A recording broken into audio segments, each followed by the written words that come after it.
Hello दोस्तों, उम्मीद करता हूँ कि आप सब लोग ठीक ठाक और खैर खैरियत से होंगे। आज इस अमेजिंग प्लेटफॉर्म पे आप सब लोगों को खुशामदीद कहता हूँ। एक बार फिर मैं आप लोगों के सामने हाजिर हूँ एक नए टॉपिक के साथ। आज जो है हम क्लास 6 की जो पहला चैप्टर है उस तमाम चैप्टर की रिवीजन करेंगे। तो चले आज की इस शानदार वीडियो को शुरू करेंगे। आज जो है हमारे पास जो क्लास 6 में पहला चैप्टर जो हम लोगों ने पढ़ लिया उसका हमारे पास नाम क्या था, नाम से हम शुरू करेंगे। नाम उसका सेट था। सबसे पहले जो हम क्या करेंगे, सेट को डिफाइन करेंगे कि सेट हमारे पास क्या है। इस चैप्टर का जो स्टार्ट है वो उसका जो टॉपिक है वो सेट पर है। तो इसका मतलब सबसे पहले सेट का डिफिनेशन आप लोगों को पता होना चाहिए कि सेट हम किस चीज के थे। A set is a well defined collection and distinct objects, यानी एक सेट जो है हमारे पास एक well defined and distinct object का मजमुआ होता है। तो अब इसका मतलब ये है, इससे हमें ये पता चलता है कि सेट जो है वो किसी ऐसी चीज़ों का मजमुआ होता है जो एक दूसरे से ताल्लुक भी रखते हो और एक दूसरे से एक सेट में जो है दो एलिमेंट नहीं हो सकते। हर सेट में जो है अलग अलग एलिमेंट होना चाहिए। फॉर एग्जाम्पल लेट सपोज अगर हम एक सेट बनाने की कोशिश करते हैं, इधर ए बी एंड सी, तो अब ये हमारे पास सेट है। अब देखो इस सेट में हम देख करके सेट तो हमारे पास ये, फिर हमारे पास मुख्तलिफ फार्म है सेट की, डिस्क्रिप्टिव फार्म, वो बिल्डर फार्म है, ट्रिब्यूलर फार्म है, इस तरह मुख्तलिफ फार्म है हमारे पास। तो इधर सेट जो हमारे पास आई है इधर ए बी सी, तो इसका मतलब सी जो है वो इंग्लिश अल्फाबेट से ताल्लुक रखती है और बी भी इसी तरह है, ए भी इसी तरह है। तो इसका मतलब ये तो हम लोगों को मिल गया है, साबित हो गया कि जो चीज़ सेट में आना चाहिए वो इस सेट से ताल्लुक भी रखना चाहिए। तो अब इधर ए बी सी तीनों जो है इंग्लिश अल्फाबेट से ताल्लुक रखते हैं, तो फिर ये पहला वाला ऑप्शन तो सही। अब इसके बाद डिस्टिंक्ट मीन्स फिर ये है कि ताकि ये एक सेट में जो है दो दाने एक जैसे नहीं होना चाहिए। अब इधर मैं लिखता हूँ फॉर एग्जाम्पल, इधर अभी हमारे पास ए बी सी, अगर इधर मैं दूसरा सी भी डालूंगा, अब इसका मतलब ये नहीं है कि ये सी जो है इंग्लिश अल्फाबेट से ताल्लुक नहीं रखते। मतलब ये है कि इंग्लिश अल्फाबेट से ताल्लुक तो रखते हैं, लेकिन एक सेट में जो है दो बार नहीं आना चाहिए, एक बार आना चाहिए। तो ये हमारे पास सेट हो गया। अब अगर मैं एक सेट इधर बनाता हूँ कि पेन है, फिर इसके बाद मैं इधर कप लेता हूँ, फिर इसके बाद मैं इधर मोबाइल लेता हूँ। अब आप खुद ही सोच लें कि ये तीनों जो जो सेट में आए हैं ये एक ही सेट से ताल्लुक रखते हैं, एक ही चीज से ताल्लुक रखते हैं या नहीं रखते हैं। या हम सारी चीजें जो है एक ही चीज एक ही मकसद के लिए इस्तेमाल करते हैं। लेकिन इधर हमारे पास जो पेन है, जो कप है, जो मोबाइल, एक ही बार तो आया है, लेकिन ये एक दूसरे से अलग अलग तो है, लेकिन सारे एक चीज से ताल्लुक नहीं रखते। अगर आप किसी सेट में पेन लेते हो, फिर उसके साथ क्या लेना चाहिए, बुक भी लेना है, क्योंकि पेन और बुक जो है हम तालीम हासिल करने के लिए इस्तेमाल करते हैं। इसके बाद फिर अगर आप इसके साथ ये लिखा, फिर कॉपी भी लिखो या नोटबुक, इसके साथ एटीसी और एग्जाम्पल भी आप ले सकते हो। अगर हम कप का लेते हैं कप, तो फिर कप के साथ आप क्या लो, केटल लो। इसके बाद फिर इसके साथ आप कोई दूसरा चीज ले सकते हो जो हम चाय के लिए इस्तेमाल करते हैं, स्पून ले सकते हो, कोई और चीज ले सकते हो। इसके बाद मोबाइल अगर हम लेते हो तो मोबाइल हमारे पास वो चीज़ जो टेक्नोलॉजी से ताल्लुक रखते हैं। टेक्नोलॉजी के सेट में हमारे पास फिर मोबाइल के साथ क्या आ जाएंगे, mobile, TV, stand, mike and satellite. Satellite भी टेक्नोलॉजी से रिलेटेड चीज है। तो इसका मतलब ये हमारे पास क्या होगा, ये हमारे पास मोबाइल का अपना सेट होगा।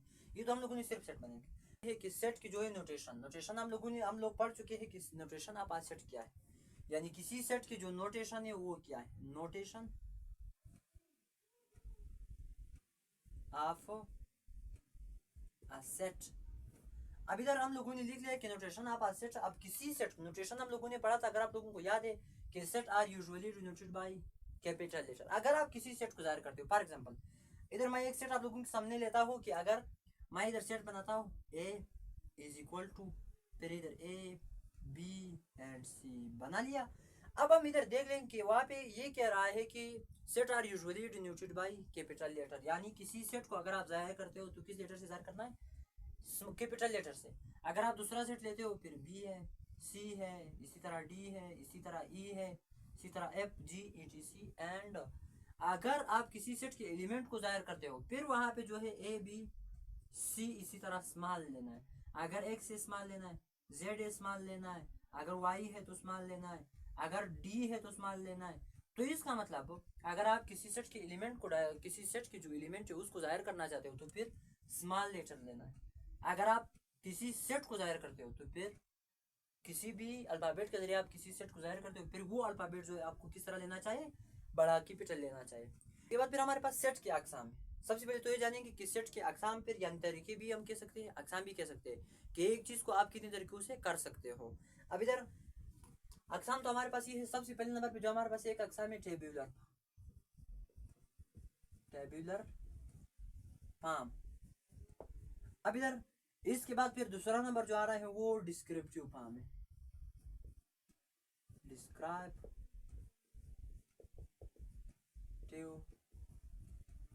फॉर्म। अब ये दो फॉर्म तो हो गए। सबसे पहले हम किस चीज के बारे में जानेंगे, टेब्यूलर फॉर्म के बारे में डिस्कस करेंगे कि ये फिर क्या है। टेब्यूलर फॉर्म हम लोग पढ़ चुके हैं पहले से, सिर्फ ये रिवीजन जारी। तो इसका मतलब टेब्यूलर फॉर्म हमारे पास सेट का एक ऐसा फॉर्म है या एक ऐसा तरीका है जिसमें हम किसी सेट को अगर जाहिर करते हैं या किसी सेट को जो है रिप्रेजेंट करते हैं, फिर क्या करना है कि वहां पे सबसे पहले ये बताया गया है कि सेट को जो है किस चीज में बंद होना चाहिए, ब्रैकेट में बंद होना चाहिए, करली ब्रैकेट में, ये तो बना लिया। इसके बाद फिर क्या कहा गया था कि सेट में जो अंदर एलिमेंट है वो कामा के जरिए अलग करना है। क्या करना है, यानी टेब्यूलर फॉर्म का मतलब ये है कि अगर आप किसी सेट को रिप्रेजेंट करना चाहते हो या जाहिर करना चाहते हो या बनाना चाहते हो, फिर उसमें जो सेट है उसको जो है एलिमेंट में जो आ रहा है, उसमें जो एलिमेंट आ रहा है वो करली ब्रैकेट में बंद करके और कामा के जरिए अलग करना है। तो ये हमारे पास टेब्यूलर फॉर्म, ये फॉर्म। अब इस तरह बहुत सारे फॉर्म ले सकते हो। देखो अगर मैं इधर डिस्क्रिप्टिव फॉर्म फिर क्या है, डिस्क्रिप्टिव फॉर्म फिर हमारे पास एक इस तरह सेट होता है जिसमें आप किसी भी सेट के एलिमेंट को अपने लफ्जों के बारे में बयान करते हो। तो फिर इसको हम कौन से सेट कहते हैं, डिस्क्राइब मीन्स बयान करना से निकले हुए हैं, डिस्क्रिप्टिव मीन्स बयान करने का तरीका। तो अब इधर हम लेट सपोज अगर हम इसको बयान करते हैं ABCDE, अब हम इस सेट को बयान करते हैं, set of English, set of 1 2 3 4 5, set of first 5 English alphabets.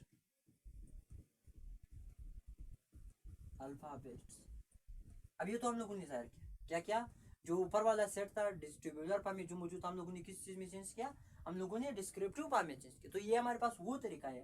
अब इसको आप पढ़ करके इस चीज के बारे में बता रहे हैं, वहां पे हम लोगों ने एलईडी लगा करके आप लोगों को नजर आ रहा है। इधर दूसरे सेट में हम लोगों ने क्या किया, सिर्फ बयान किया। अब मैं कह रहा हूँ फॉर एग्जाम्पल अगर हमारे पास एक मार्कर है, ये मार्कर, एक बार मैं ये मार्कर आप लोगों को दिखा करके बताता हूँ कि ये हमारे पास मार्कर है। फिर आपको खुद नजर आएगा कि इसका ये जगह ब्लू है और ये जगह ग्रीन है, सॉरी ये जगह व्हाइट है। और इसको अगर आप इस तरफ चेंज करके फिर ये खोल जाता है और इसका राइटिंग जो है वो ग्रीन है। तो इसका मतलब ये आपके सामने वाज़ेह पड़ा हुआ है। तो इसका मतलब ये कौन सा सेट होगा, टेब्यूलर फॉर्म। अगर अब मैं पिन मेरे पास नहीं है, फिर मैं कहता हूँ कि मेरे पास एक पिन है, इसका एक सर और ढकना जो है वो दोनों ग्रीन है, और इसको अगर आप खोलते हो तो इसका राइटिंग जो है वो ग्रीन होता है। तो फिर ये जो मैं बयान करता हूँ चीज़ मेरे पास नहीं है, तो इसका मतलब ये कौन सा फॉर्म है, descriptive form of set. Next, अब इसके बाद नेक्स्ट फिर हमारे पास क्या रहे, कार्डिनल नंबर ऑफ सेट। किसी भी सेट की कार्डिनल नंबर क्या है, कार्डिनल नंबर। अब कार्डिनल नंबर को हम क्या क्या क्या कहते हैं, कार्डिनल नंबर जो है the number of element of every set, किसी भी सेट का एलिमेंट की जो तादाद है इसको हम क्या कह सकते हैं, कार्डिनल नंबर ऑफ सेट। अब इधर देखो लेट सपोज अगर हम इधर एक सेट लेते हैं, फिर 1 2 3 एंड 10 तक लिया। अब मैं इसमें गिन के वो मालूम करूंगा कि नंबर ऑफ सेट कितने हैं, 1 2 3 फिर डैश 10 तक। तो इसका मतलब कितने हो गए, 10 हो गए। अब इधर हम इसको हम किस तरह जाहिर करके लिख लेंगे, n। फिर इधर अंदर ब्रैकेट में ये सेट जो आपने बनाया, ये अगर b के है तो b लगाओ, अगर c के है तो फिर इधर क्या लगाओ, c लगाओ, अगर a की है तो इधर a लगाओ। तो हम इधर a लगा करके इज इक्वल टू क्या है हमारे पास, number cardinal number of set कितने हैं, 10 है। तो ये हमारे पास कार्डिनल नंबर हम इस तरह जाहिर करेंगे। जो भी सेट है इस सेट के अंदर जो एलिमेंट है, अब देखो ये सेट हमारे पास आया है कप एंड केटल, तो इसका मतलब ये दोनों को मिल करके कितने हो गए, 2 हो गए। पेन एंड बुक 1 2 3, तो इधर हमारे पास कितने हो गए, 3। सिर्फ उस तरह उस फार्मूले के मुताबिक इसी तरह लिख करके इधर ए का नाम दो या सेट वहाँ पे ए बी सी वो नाम इस जगह में दे करके इज इक्वल टू फिर इधर 3 लगाओ। तो इसका मतलब ये कौन सा नंबर हो गया, कार्डिनल नंबर ऑफ सेट। अब इसके बाद हमारे पास और फॉर्म आ रहे हैं या अकसाम टाइप हम कह सकते हैं किसी भी सेट की टाइप। अब वो क्या है हमारे पास, एक फाइनाइट सेट है, एक इनफाइनाइट सेट है, एक फिर हमारे पास एम्प्टी सेट, एक फिर हमारे पास नल सेट भी हम एम्प्टी को तो कह सकते हैं वहां पे नल सेट। एक फिर हमारे पास सिंगलटन सेट है। ये हो गए। अब इधर देखो सबसे पहले नंबर पे जो हम डिस्कस करेंगे वो फाइनाइट सेट है। फाइनाइट सेट मैंने आप लोगों को बताया था कि finite set is the set having limited member, यानी हमारे पास एक ऐसी सेट जिसमें जो मेंबर होते हैं वो महदूद होते हैं, यानी कहीं ना कहीं ना की जगह पे जो है उनका एंड होता है। तो फिर इसको हम क्या कहते हैं, इसको फिर हम फाइनाइट सेट कहते हैं। लेट्स सपोज अगर मैं इधर एक एग्जांपल लो आप लोगों के सामने, तो इधर एग्जांपल हम किस तरह ले सकते हैं कि 1 2 एंड 3 डैश डैश डैश, फिर इधर 1000 लिखता हूँ। तो इसका मतलब अब ये लिमिट मालूम है क्योंकि 1000 तक। अगर मैं इधर 1 लाख लिख लिया तो फिर भी इसका मतलब क्या है कि लिमिट मालूम है। तो इसका मतलब ये हमारे पास फाइनाइट सेट है, यानी एक ऐसा सेट जिसकी जो एलिमेंट की तादाद है वो लिमिटेड हो यानी मालूम हो। तो फिर इसको हम क्या कहते हैं, फाइनाइट सेट कहते हैं। फाइनाइट सेट का एक दूसरा खसूसियत भी है, यानी फाइनाइट सेट जो है कैन बी काउंटेड। अगर आप फाइनाइट सेट को देखते हो उसके एलिमेंट को जो है आप गिन सकते हो। लेकिन इसके बाद फिर इनफाइनाइट जो आ रहा है वो इसका उलट है। फाइनाइट सेट हमारे पास किस तरह सेट होता है जिसकी कोई हाथ एलिमेंट की जो है कोई हाथ नहीं होती। तो आप डेट डेट मैंने लगाया नहीं, लगाया है पता नहीं कहाँ तक है, बस जितना भी आप जा सकते हो जाते रहो। इसका मतलब ये फाइनाइट सेट है। Finite set the element of finite set can not be counted. Finite set की जो एलिमेंट है वो हम गिन नहीं सकते क्योंकि वो तो मालूम नहीं है कि कहाँ से लेकर कहाँ तक है, तो हम गिनने के काबिल वो नहीं होता है। इसके बाद फिर ये तो फाइनाइट सेट हो गया और ये हमारे पास इनफाइनाइट। दोनों में फर्क सिर्फ ये है कि फाइनाइट हमारे पास वो सेट है जिसकी एलिमेंट का तादाद जो है वो आपको पता होगा, और इनफाइनाइट सेट जो वो हमारे पास एक ऐसा सेट है जिसमें तादाद आप एलिमेंट जो है आप मालूम नहीं कर सकते। तो इसका मतलब ये इनफाइनाइट और फाइनाइट होगा। इसके बाद फिर एक एम्प्टी है और एक null set, empty and singleton set. Empty set तो हमारे पास एक ऐसे सेट है जिसमें कोई भी एलिमेंट ना हो, यानी a set having no elements is called empty set.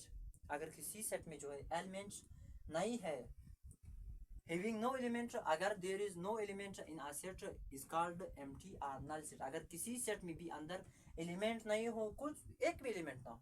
For example अगर इधर मैंने बनाया तो इधर ये बनाया, अब ये हमारे पास कौन सा सेट है, ये नल सेट है या एम्प्टी सेट है या सिंगलटन सेट है, कौन सा सेट है।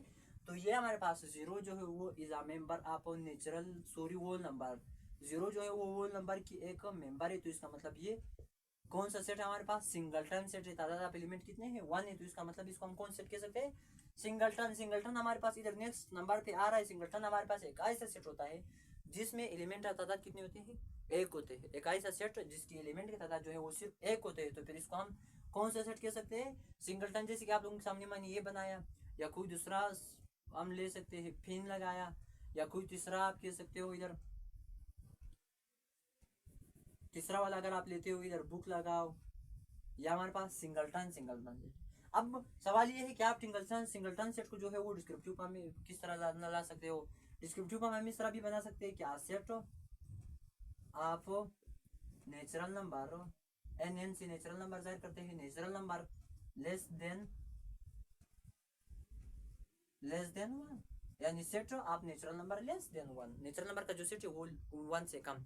तो इसका मतलब 1 से कम जो है नेचुरल नंबर है नहीं। तो इसका मतलब ये कौन सा सेट है, एम्प्टी सेट है। सिंगलटन सेट अगर आप बनाते हो तो फिर किस तरह बनाना चाहिए, a set of whole number less than 1, 1 से जो कम होल नंबर है तो वो हमारे पास सिर्फ 0 है। तो इसका मतलब ये एक सिंगलटन सेट हो गया।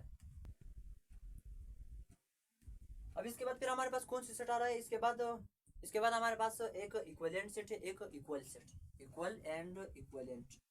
अब इक्वल को तो हम लोगों ने बार बार सुना होगा कि इक्वल सेट हमारे पास इक्वल मीन्स बराबर, इक्वल तो हम लोगों ने वैसे भी सुना है। इसके बाद फिर दूसरे नंबर पे जो आ रहा है वो इक्विवेलेंट, इक्विवेलेंट सेट। अब ये सेट हमारे पास दो सेट होगा, एक दाना इक्वल सेट है और एक दाना इक्विवेलेंट सेट। दोनों का फर्क हम निकाल करके मालूम करेंगे। लेट सपोज अगर इधर मैं एक सेट बनाता हूँ, फिर उसकी जो है इक्विवेलेंट और इक्वल सेट बनाएंगे, 1 2 3 एंड 4, ये तो बना लिया। अब इसके बाद करना क्या है कि सबसे पहले इसका इक्वल सेट हम निकालेंगे, फिर आपको पता लग जाएगा कि इक्वल और इक्विवेलेंट में फर्क क्या है। इक्वल सेट मींस हमारे पास the set having same number of element. अगर किसी सेट में जो है किसी दो सेट आपस में, इन दोनों में अगर नंबर ऑफ एलिमेंट भी सेम है और एलिमेंट भी सेम है, तो इसका मतलब ये फिर कौन सा सेट है, इक्वल सेट है।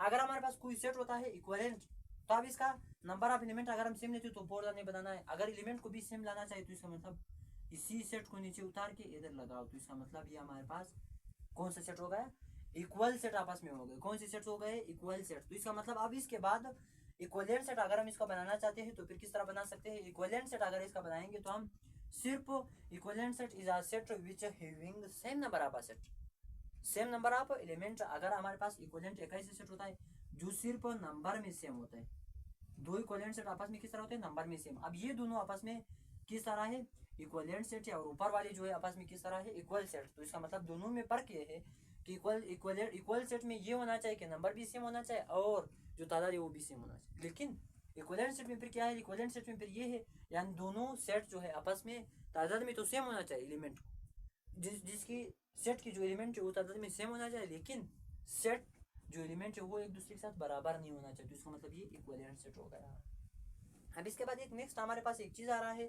Super set and null set, sorry super set and subset. एक बार तो हम इधर एक सेट बनाएंगे, ए सॉरी कैपिटल लेटर तो नहीं आ सकते, 1 2 एंड 3 एंड 4 5, ये एक सेट बनाया। अब ये हमारे पास एक सेट है, इसको हम सेट एक नाम का, एक सेट ए का नाम देते हैं। फिर दूसरा सेट हम बनाएंगे बी, बी के सेट में हम क्या लेते हैं, 1 2 एंड 3। अब इधर तो इसका मतलब ये हुआ कि हमारे पास जो सेट बी है वो सब सेट है किस चीज की, सेट ए की। सेट ए के हमारे पास कौन सा सेट है, सब सेट है। लेकिन ए जो है फिर क्या है, ए जो है बी की सुपर सेट, बी जो है ए की सब सेट है, और ए जो है बी की कौन सी सेट है, सुपर सेट। यानी जिस सेट से अगर किसी सेट से दूसरा सेट आप बनाते हो तो फिर जिससे बनाया है आपने सेट, वो सेट जो है क्या कहलाएगा, सुपर सेट। जो सेट आपने बनाया है इसको हम सब सेट कहते हैं, क्या कहते हैं, सबसेट। अब इसके बहुत सारे सबसेट आप निकाल सकते हो, पॉसिबल सबसेट। हमारे पास एक फार्मूला है n2, तो इस फार्मूले को इस्तेमाल करके आप बहुत सारे सेट निकाल सकते हो। इसके पूरे पूरे पूरे के पूरे जो इसको क्या निकाल सकते हो, सबसेट निकाल सकते हो। अब ये भी सबसेट है, अगर मैंने इधर बनाया पायो, ये भी सबसेट है। अगर मैंने इधर बनाया 3, ये भी सबसेट है। अगर मैंने इधर इस तरह बनाया कि 1 2 3 एंड 4 एंड 5, तो ये भी हमारे पास क्या है, उसका सब सेट है, क्योंकि वहां पे एलिमेंट उससे मिलकर के हम लोगों ने ये सेट भी बनाया है। अब इसके बाद नेक्स्ट हमारे पास फिर दो टाइप आ रहा है, उसको हम इम्प्रॉपर सबसेट कहते हैं और प्रॉपर सबसेट कहते हैं। सबसेट के फिर दो अकसाम। अब इधर देखो, जो इधर मैंने आप लोगों को समझाया कि एक हमारे पास ये जो है इसका ये वाला क्या हो गया 1 2 3, इसके ऊपर वाली की क्या हो गई, सबसेट 1 2 एंड 3, ये ऊपर वाली की क्या हो गए, सबसेट हो गए। लेकिन अब इधर सबसेट तो है, अब प्रॉपर है या इम्प्रॉपर ये मालूम करना है। ये वाला जो है ऊपर वाली की क्या है, प्रॉपर सबसेट है। क्यों प्रॉपर है, क्योंकि वहां पे जितनी भी एलिमेंट है वो तमाम इधर मौजूद नहीं है। 1 2 3 है, जो 5 मैंने बनाया वो भी प्रॉपर है, जो 3 मैंने बनाया वो भी प्रॉपर है, क्योंकि तमाम एलिमेंट इधर एक ही वाला मौजूद नहीं है। तो इसका मतलब ये एक ही जो है प्रॉपर सबसेट है। तो आखिर वाला जो इधर मैंने बनाया 1 से लेकर 5 तक, तो पूरे एलिमेंट इधर भी मौजूद है, वहां पे जितनी भी एलिमेंट है वो सारी इधर मौजूद है। तो इसका मतलब ये वाला सेट जो है वो एक ही क्या हो गया, ये सेट जो है एक ही इम्प्रॉपर सबसेट है, क्योंकि तमाम एलिमेंट जो ए में मौजूद है वो सब इधर नीचे भी मौजूद है। तो इसका मतलब ये हमारे पास कौन सा सेट हो गया, इम्प्रॉपर सबसेट हो गया। देखो अगर हम इधर एग्जांपल लेते हैं उसका, ए फिर इधर बी फिर इधर सी, ये एग्जांपल ले। अब मैं इसकी जो है सबसे पहले प्रॉपर सबसेट में बनाऊंगा। प्रॉपर सबसेट इसके कितने आ सकते हैं, तो बहुत सारे आ सकते हैं। हम 2 3 दाने बना करके एग्जांपल लेंगे। एक तो हमारे पास नल सेट जो है हर सेट का सबसेट होता है। इसके बाद फिर ए जो है अलग सेट हम बना सकते हैं, बी की जो है अलग सबसेट बना सकते हैं, और सी की जो है अलग सबसेट बना सकते हैं। इसके बाद फिर अगर मैं इसका इम्प्रॉपर बनाना चाहता हूँ तो इम्प्रॉपर फिर किस तरह आएंगे, A B C. Her set का जो है इम्प्रॉपर सबसेट एक ही दाना बना सकते हैं आप लोग। क्यों, उसका अपना आप जो है वो उसकी क्या है, वो उसकी इम्प्रॉपर सबसेट है। तो आज की टॉपिक जो इतना ही है, इस जगह तक कंप्लीट हो गया। हम लोगों ने जो है ऑल चैप्टर, तमाम चैप्टर को जो है बहुत ही कम टाइम में कंप्लीट किया। तो इसका आज जो है बहुत ही अच्छा लेक्चर जो है हुआ। उम्मीद है कि आप लोगों को सब कुछ समझ आ गया होगा। इंशाल्लाह फिर नेक्स्ट वीडियो में मिलेंगे, तब तक के लिए अल्लाह हाफिज़।